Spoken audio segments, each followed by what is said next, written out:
Time now for the Sports Six-Pack with Andrew Rogers.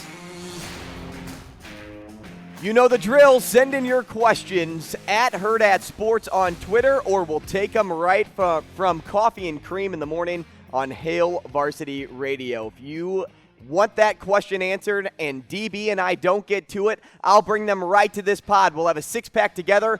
I'm at Hail Varsity Club right now. You should be too later on tonight because it's the best place to watch all things sports. Shaner has the questions loaded up. Kick us off. Question number 1. Why do you feel Nebraska's best chance of winning a game comes down to stretch games against, like Minnesota? Yeah, so the best chance to win a game down the stretch against Minnesota is something that DB and I actually talked about a little bit on Wednesday. Now, we didn't get into it. We will, though, go into more detail, quick little teaser here, on the morning dump on Friday's episode. So stay tuned for that when we give our Husker preview. But I'll give a little short form here, Shane. All right. Look at the rest of the schedule. You have Minnesota, Michigan, Wisconsin, Iowa. Why do I feel Michigan's the best chance of winning? Well, a couple of things. I think this game comes down to time of possession. Minnesota likes to hold on to the football, and they're one of the best to do it. They lead the Big Ten and Power 5 in that category.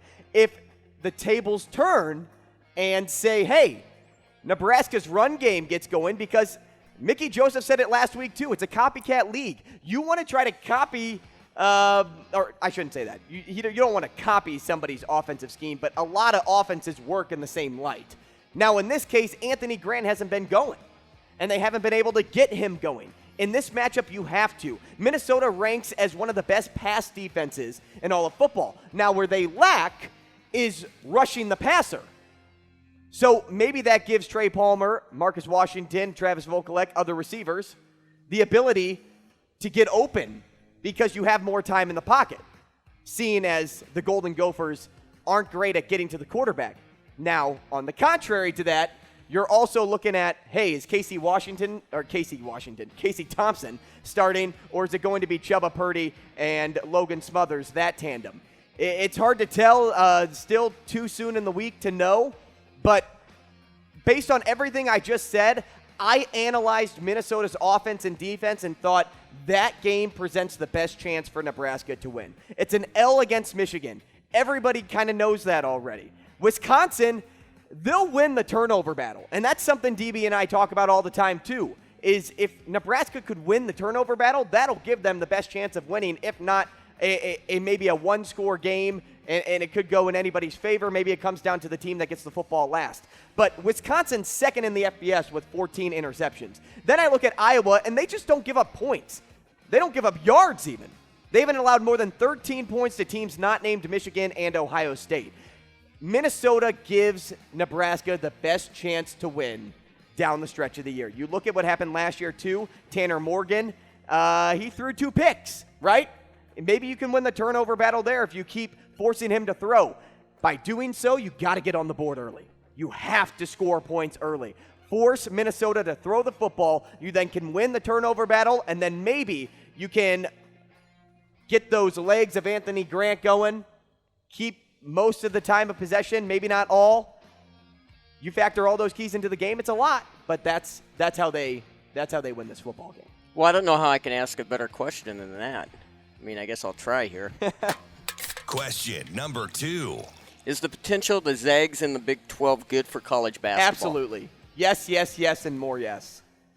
It would completely shift the landscape of college basketball. Look, the Big 12 targeting Gonzaga as that potential addition, it's not a surprise. I mean, it's about time the Zags get out of the WCC.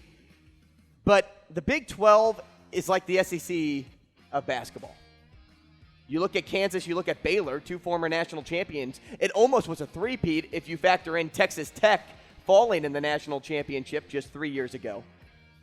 But the Gonzaga men's basketball program, they've played in the national title game in 2017 and 2021. They've literally been a 1 seed the past 4 years, maybe 4 out of the last 5 years. This is a team that needs a stronger strength of schedule for people to, and I'm not knocking the team, but take them seriously when they get to March Madness. Question number 3. What would the title of your autobiography be? Oh, deep question. And would you title it, or would you have somebody else do it? I would title it. I would ask around and get input on what I'm thinking and maybe what other people are thinking, and then come to a decision myself. Because that's what I am, Shaner. I need an expert's opinion more often than not to really solidify my decision. And that's just in kind of like all walks of life. In general. Whether I'm buying a car, whether I'm making a big financial, risk, whatever it is, I need an expert's opinion before I'm just like, hey, this is what I'm doing. Now, I'm not much of a writer, let alone a reader. Autobiography. Let's go with God first, family second, sports third. Question number 4. Hey, before you get to this question, would you read that? God first, family second, sports third? If you gave me one, I wouldn't go buy it. Ouch. Ouch. Read the question. What's your college football lock of the week? Lock of the week. A lot of good matchups. You have one of the best college football games, regular season football games in a long time, Tennessee, Georgia. That's going to be exciting. I wouldn't say that's a lock for me, though. I think Georgia wins that game by 10-plus points. But who knows what Hendon Hooker and Tennessee could end up pulling. They could play a card that I didn't expect they had in their hand, and boom, they win this football game. My lock this week, let's go ACC. Lock it up. Virginia plus 7.5 against UNC. That's going to be my lock this week. And why? Well, UNC is just 7-3 ATS as road conference favorites under Mac Brown. They have Drake May, and he's the real deal. Drake May's really good quarterback. But Virginia has a great pass defense, and that will keep UNC's air raid in check. Also, little tidbit here, little insider trading. Virginia has cashed for me both times when I bet on them this year. So, let's go for a three-peat. Question number 5. How mesmerizing was it to watch the Astros no-hit the Phillies after getting squashed the day before? It was pretty cool. I don't have any bias toward a team in the World Series. If I'm rooting for a team, it's the Phillies, just because I'm not an Astros guy, especially with how they handled themselves in 2017. And I know people make the case all the time of teams cheat, this, that, and the other. I'm just not an Astros fan. We'll just put it that way. I'm a Cardinals fan. If the Phillies end up winning, at least I can end up saying, and this is what everybody likes to crutch on to, at least I lost to the team that won the World Series. So I'm rooting for the Phillies, but it was mesmerizing. I mean, first combined no-hitter in MLB history, second no-no in World Series history. I couldn't have been more wrong yesterday, Shaner, when I said start Justin Verlander and not Christian Javier, right? I remember that. Yep, I couldn't have been more wrong there. He was awesome. Now, my knock on the Astros is they should have left him in longer. Like, come on. This guy's got a no-hitter through 6 innings. I know he's had 97 pitches, and the way the baseball game is played today, it's pull your pitcher before he gets to 100. But, man, he's got a no-hitter in the World Series. If he ends his career throwing a no-hitter in the World Series, you could not find a better way to go out. You couldn't. Give me Tommy John surgery if I get to go 9 innings and no-hit the Phillies in the World Series. Give me Tommy John. I'll sit a year. I just no-hit a team in the World Series. I'm in the history books. That's the pinnacle right there. That easily the pinnacle. Now, okay, Dusty Baker obviously knows more than me. I mean, their bullpen, he had no reason to go away from them. They have some absolute dogs in the bullpen, but, man, you got to let Javier go longer.